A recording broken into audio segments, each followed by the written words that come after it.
ఒకప్పుడు ఒక చిన్న గ్రామంలో ఒక వ్యక్తి నివసించేవాడు. అతను తన కొడుకు గురించి చాలా బాధపడుతూ ఉండేవాడు.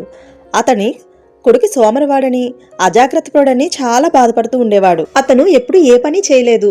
అతను రోజంతా గ్రామంలో అక్కడ ఇక్కడ తిరుగుతూ ఉండేవాడు. ఒకరోజు ఆ వ్యక్తి తన కొడుకుకు ఒక పాఠం నేర్పించాలని నిర్ణయించుకున్నాడు. అతను తన కొడుకుని దగ్గరికి పిలిచాడు. అల్మరా లోపల ఒక వాచ్ ఉంది, దాన్ని నా దగ్గరికి తీసుకురా అని అన్నాడు. ఆ అబ్బాయి వెళ్ళి అల్మరా తెరిచాడు. అతను వాచ్ని తీసి తండ్రి దగ్గరకు తిరిగి వచ్చాడు.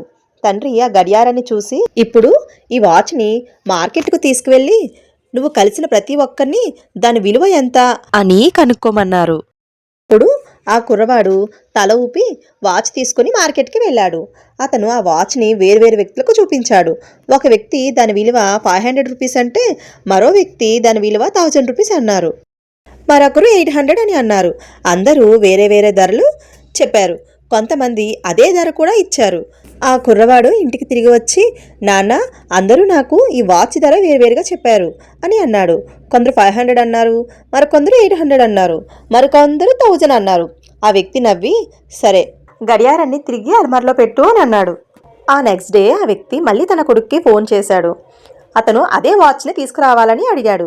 ఆ వ్యక్తి దాన్ని తెచ్చి తన తండ్రికి ఇచ్చాడు. అప్పుడు తండ్రి, ఇప్పుడు మళ్ళీ మార్కెట్కి వెళ్ళు, ఈసారి వాచ్ ధర అడగొద్దు, ఈ వాచ్ లోపల ఉన్న సమయం ధర ఎంత అని ప్రజల్ని అడుగు అని అంటాడు. అప్పుడు ఆ అబ్బాయి అయోమయంలో పడ్డాడు. తన తండ్రి నిజంగా ఏం చెబుతున్నాడో అతనికి అర్థం కాలేదు. అయినప్పటికీ అతని మాట విని మళ్ళీ మార్కెట్కి వెళ్ళాడు. అతను కలిసిన వారిని ఈ వాచ్ లోపల ఉన్న సమయం విలువ ఎంత అని అడిగాడు. అతన్ని వింతగా చూశారు. కొందరు అతన్ని చూసి నవ్వారు కూడా. కొందరు అతన్ని వెళ్ళిపోమని చెప్పారు. ఎంత తెలివి తక్కువ క్వశ్చన్ వేసావు అని ఆ అబ్బాయిని అన్నారు. ఆ అబ్బాయికి సిగ్గు, బాధ అనిపించింది. చివరికి అతను ఒక వృద్ధుడు పనిచేస్తున్న ఒక చిన్న షాప్ దగ్గర ఆగాడు. ఆ ముసలి వ్యక్తి వాచ్ రిపేర్ చేయడంలో బిజీగా ఉన్నాడు. ఈ అబ్బాయి అదే ప్రశ్న అడిగినప్పుడు ఆ ముసలివాడు తన పనిని ఆపాడు.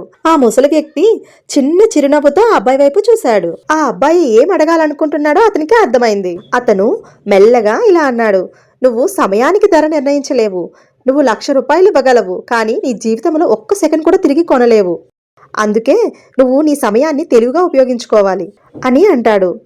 ఆ అబ్బాయి జాగ్రత్తగా వింటాడు. ఈ ప్రపంచంలో ప్రతి ఒక్కరికి ఒక్క రోజులో 24 అవర్స్ ఉంటాయి. ధనవంతులకు మరియు పేదవాళ్ళకు ఇద్దరికి అదే టైము.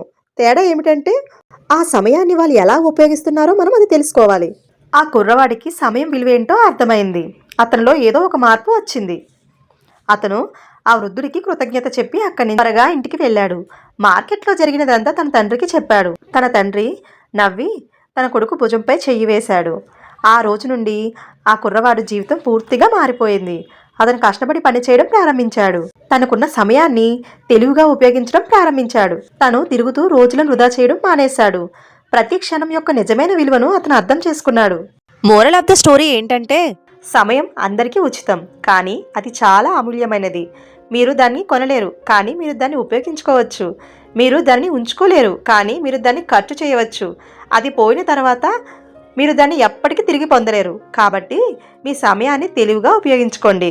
ఈ వీడియో కనుక మీకు నచ్చినట్లయితే ప్లీజ్ లైక్ చేసి సబ్స్క్రైబ్ చేయండి. Please support me friends. Thank you.